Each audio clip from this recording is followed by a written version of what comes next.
ԱՄՆ-ն Սաուդյան Արաբիայի հետ միջուկային էներգիայի համաձայնագիր է ստորագրել, ինչ ռիսկեր է այն պարունակում։ ԱՄՆ էներգետիկայի նախարարությունը հայտարարել է, որ Վաշինգտոնը եւ Ռիադը ստորագրել են խաղաղ միջուկային համագործակցության, երկկողմանի պաշտպանության եւ ստուգման համաձայնագրեր։ Ամերիկյան կողմը պնդում է, որ այս փաստաթղթերը իրավական հիմք են ստեղծում տասնամյակներ տևող բազմամիլիարդ դոլարանոց գործընկերության համար։ Այնուամենայնիվ, որոշ քաղաքական գործիչներ եւ փորձագետներ մտավախություն ունեն, որ Սաուդյան Արաբիան կարող է օգտագործել ձեռք բերված տեխնոլոգիան միջուկային զենք մշակելու համար, հրահրելով նոր սպառազինությունների մրցավազք մերձավոր Արևելքում։ Երկու փաստաթղթերներ ստորագրվել են ԱՄՆ էներգետիկայի նախարար Քրիս Ռայթի եւ նրա գործընկեր Աբդուլազիզ բին Սալմանի կողմից։ Էներգետիկայի նախարարության հայտարարության համաձայն համաձայնագիրը նկարագրվում է որպես խաղաղ միջուկային համագործակցության մասին փաստաթուղթ, որը կապահովի ամերիկյան ընկերությունների համար լայն հասանելիություն Սաուդյան Արաբիայի միջուկային էներգիայի ծրագրին։ Ըստ New York Times-ի հրապարակման տվյալ համաձայնագրերը կոչվում են 123 համաձայնագրեր, ԱՄՆ ատոմային էներգիայի մասին օրենքի 123-րդ բաժնին համապատասխան։ Դրանք իրավաբանորեն պարտավորեցնող են եւ սովորաբար սահմանում են միջուկային նյութերի փոխանցման, օգտագործման եւ պահպանման կանոններ, չնայած ԱՄՆ նախագահն առանձին երկրների համար կարող է չեղարկել որոշակի պահանջներ։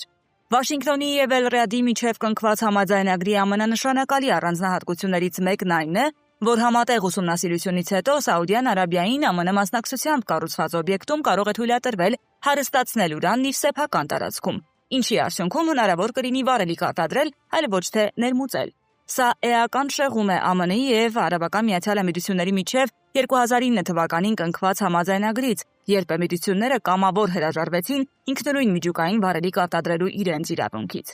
Նշենք, որ անցյալ շաբաթ Դոնալդ Թրամփը Truth Social-ում գրառում էր արել, որ նյութերի հարստացում չի լինի, եւ Սաուդյան Արաբիան կստանա միայն քաղաքացիական չհարստացված միջուկային օբյեկտներ։ Սակայն ԱՄՆ էներգետիկայի նախարարության պաշտոնական հայտարարությունը համաձայնագրի վերաբերյալ ընդհանրապես չի անդրադառնում ուրանի հարստացման հարցին։ Միևնույն ժամանակ Կոնգրեսի փաստաթղթերին եւ զենքի վերահսկողության փորձագետներին հղում անող բազմաթիվ հրապարակումներ ցույց են տալիս, որ համաձայնագիրը բաց է թողնում այս հնարավորությունը։ ԱՄՆ էներգետիկայի նախարարն էլ վստահեցրել է, որ այս համաձայնագրերը համապատասխանում են միջուկային անվտանգության եւ չտարածման ամենաբարձր չափանիշներին, միաժամանակ օգտագործելով աշխարհի լավագույն միջուկային տեխնոլոգիաները եւ Միացյալ Նահանգներում մշակված առաջատար փորձը։ Ներկայումս փաստաթուղթն ուղարկվել է Կոնգրես եւ եթե Կոնգրեսը 90 օրվա ընթացքում չքվեարկի համաձայնագրի դեմ, այն ուժի մեջ կմտնի։ Սենատոր Էդվարդ Մարկին հայտարարել է, որ ԱՄՆ ղեկավարությունը ռազմատենչ ավտորիտար պետություն համարվող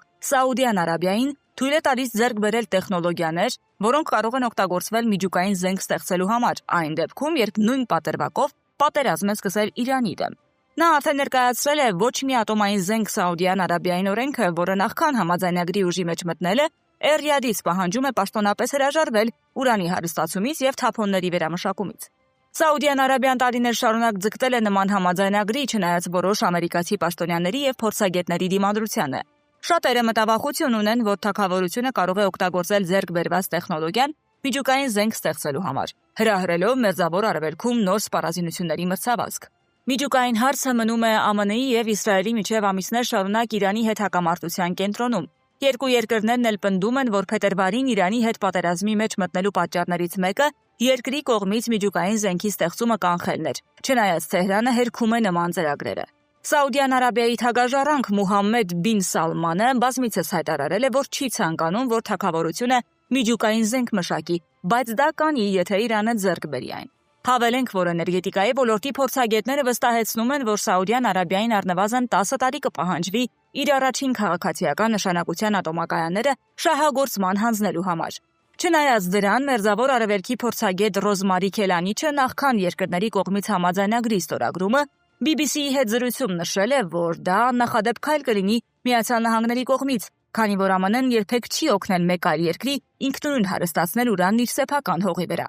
Այս պահին ոչինչ չի վկայում այն մասին, որ Սաուդյան Արաբիան ցանկություն ունի միջուկային ռումբ ստեղծել, սակայն հենց դա է այն ռիսկը, որն անխուսափելիորեն առաջանում է այս գործարքից։ Իրանն ինքնուրույն հարստացրեց ուրանը եւ բոլորը տեսան, թե ինչի հանգեցրեց դա։ Ի վերջո, եթե երկիրը կարող է ինքնուրույն միջուկային վառելիք արտադրել, դա շատ ավելի լուրջ ռիսկ է դառնում միջուկային զենք մշակելու առումով, ասել է Ռոզմարի Քելանիչը։ Այո, ներկայումս չկա որևէ ապացույց, որ Սաուդյան Արաբիան մտադիր է հետևել Իրանի փորձին կամ օգտագործել միջուկային ծրագիրը ռազմական նպատակներով։ Այնուամենայնիվ, որոշ վերլուծաբաններ հավաստիացնում են, որ եթե Ռիադը որպես զսպման միջոց երբևէ ցանկանա ձեռք բերել միջուկային զինանոց, նրա համար շատ ավելի հեշտ կլինի այն գնել իր դաշնակից Պակիստանից, քան անցնել սեփական ուրանը մինչև 90% հարստացնելու եւ այնուհետեւ մարտագլխիկ ստեղծելու երկարատև, բարդ եւ անօրինական գործընթացով։